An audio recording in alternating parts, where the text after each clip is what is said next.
आदाब नाजरीन, क्या आपने कभी सोचा है कि पुलिस के 100 नंबर पर कॉल करने पर पुलिस आपकी पिटाई इस कदर करेगी कि आपकी रीढ़ की हड्डी टूट जाएगी।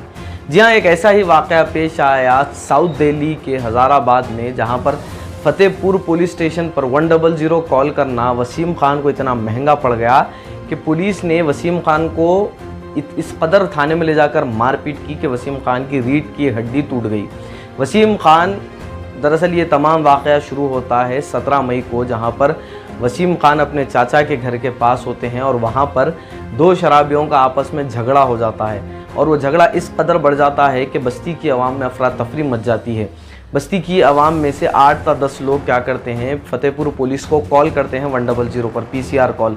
100 पर कॉल करने पर पुलिस नहीं आती। उसके बाद मामला और ज़्यादा तशवीशनाक बनता जाता है। उन शराबियों के झगड़े से अफवाहों का बाज़ार गर्म होता जाता है दिल्ली में, क्योंकि दिल्ली में अक्सर आए दिन हम देखते हैं कि वहाँ के हालात कभी कुछ रहते हैं। तो इस तनाज़े को लेकर भी वहाँ के लोग परेशान थे कि कहीं ऐसा ना हो कि ये कोई अफवाहों का बाज़ार गर्म हो जाए और फिर यहाँ पर कोई नागहानी बला या नागहानी वाक़या पेश आ जाए, जिसके चलते वसीम खान भी, एक नौजवान जो 29 साल का है, उसने भी PCR को 100 पर कॉल किया।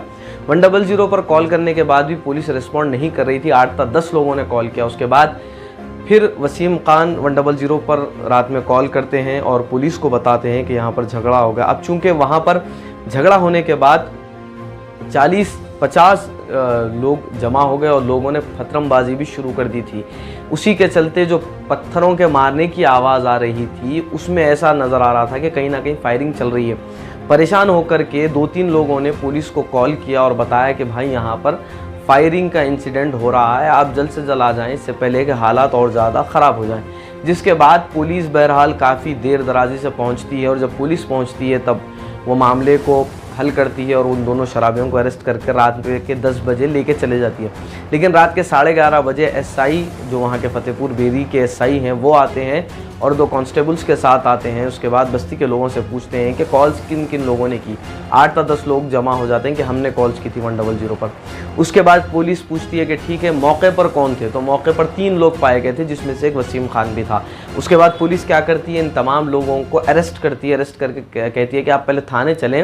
अरेस्ट का अल्फाज नहीं इस्तेमाल किया जाता, उन्हें ये कहा जाता है कि आप थाने चलें, क्योंकि आप लोग इस मसले के गवाह हैं, तो गवाह होने की हैसियत से आपको PS आना होगा। जब ये लोग PS जाते हैं रात के तकरीबन 11:30 बजे, तो पुलिस क्या करती है, पूछताछ करती है। उसके बाद उन शराबियों के साथ मारपीट करती है। उसके बाद उन्हें IPC धाराओं के तहत उन 2 शराबियों को बुक कर दिया जाता है जिन्होंने तमाम झगड़ा किया था। जिसके बाद उस महल्ले में, जो चंदन महल्ला है, वहाँ पर तमाम जो है हालात बिगड़ने के अंदेशे नज़र आ रहे थे।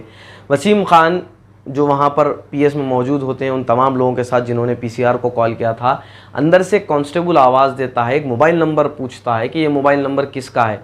तो वसीम खान बताते हैं कि मोबाइल नंबर मेरा है। वसीम खान को बुलाया जाता है और वसीम खान, चूँकि वहाँ पर एक गलतफहमी वसीम खान को ये हो गई थी कि आवाज़ें जो आ रही थी पत्थर मारने की, उससे ऐसा लग रहा था कि जैसे फायरिंग हो रही है। तो वसीम खान ने वही इन्फॉर्मेशन दी थी।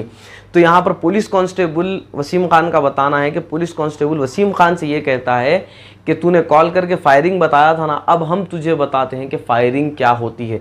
उसके बाद वसीम खान को पुलिस SI और 2 कांस्टेबल्स ले जा करके थाने में बंद कर देते हैं और रात भर इस कदर मारते हैं। वसीम ये तमाम वाक़े की जो बयान करते हैं, ये जनचौक.com एक वेबसाइट है, उसके आर्टिकल में वसीम ने बताया कि उन्हें ले जा करके इस कदर मारा पीटा गया कि उनकी रीढ़ की हड्डी पर इतने ज़ोरदार मुक्के मारे गए कि जिसके कदर वो बेहोश की तरह पड़ गया था। लेकिन फिर भी पुलिस को रहम नहीं आया और पुलिस ने इतना मारा कि तकरीबन रात के 2:30 बजे तक मारते रहे।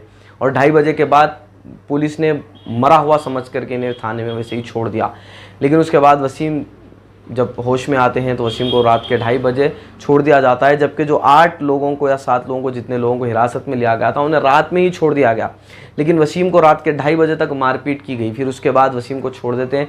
वसीम खान अपने घर जाते हैं और फिर घर में जब ये तमाम तर वो अपने हालात बयान करते हैं, वसीम को उठने नहीं आता, चलने नहीं आता।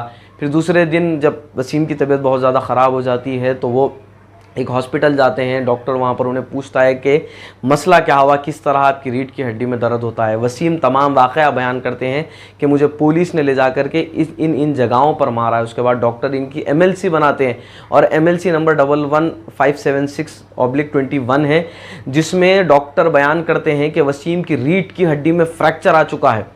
29 साल नौजवान जो शख्स अपने घर की तमाम जिम्मेदारियां संभालने वाला है, उसकी रीढ़ की हड्डी तोड़ दी गई सिर्फ इस बिना पर कि वसीम ने कॉल करके झगड़े की इत्तला दी थी, लेकिन उसमें एक इत्तला गलत आ गई थी।